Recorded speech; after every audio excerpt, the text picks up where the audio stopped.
சென்னை மக்களின் வாழ்க்கை தரத்தை உயர்த்தும் வகையில் சென்னைக்கான 3வது முழுமை திட்டம் தயார் என முதலமைச்சர் ஸ்டாலின் தெரிவித்துள்ளார். சென்னை நந்தம்பாக்கத்தில் கிரடாய் அமைப்பின் கண்காட்சியை தொடங்கி வைத்து பேசிய முதலமைச்சர் ஸ்டாலின், சென்னையைப் போல் கோவை, மதுரை மாநகரையும் மேம்படுத்துவதற்கான முழுமை திட்டங்கள் அடுத்த மாதத்திற்குள் வெளியிடப்படும் என்று கூறினார். சென்னை பெருநகர பகுதிக்கான முதல் மற்றும் 2ஆம் முழுமை திட்டங்கள் திராவிட முன்னேற்ற கழக ஆட்சியில் தான் அறிமுகப்படுத்தப்பட்டுச்சு. இப்போ 3வது முழுமை திட்டத்தை நம்ம அரசு தான் முனைப்போடு தயாரிச்சுக்கிட்டு வருது. அதே போல தமிழ்நாடு முழுவதும் நகரம், கிராமங்களை மேம்படுத்த 10 மண்டல திட்டங்களும் தயாரிக்கப்பட்டு வருது.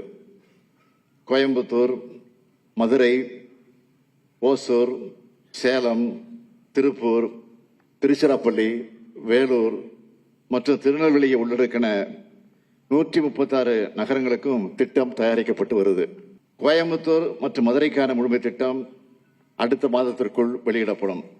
சென்னை மாநகரை சுற்றி இருக்கக்கூடிய 9 வளர்ச்சி மையங்களான மீஞ்சூர், திருவள்ளூர், திருமழிசை, மாமல்லபுரம், செங்கல்பட்டு, காஞ்சிபுரம், மறைமலை நகர், திருப்பெரும்புதூர் மற்றும் பரந்தூர் ஆகிய பகுதிகளுக்கு புதுநகர வளர்ச்சி திட்டங்கள் தயாரிக்கப்பட்டு வருது. செய்திகளை உடனுக்குடன் தெரிந்து கொள்ள உடனே சப்ஸ்கிரைப் பண்ணுங்க.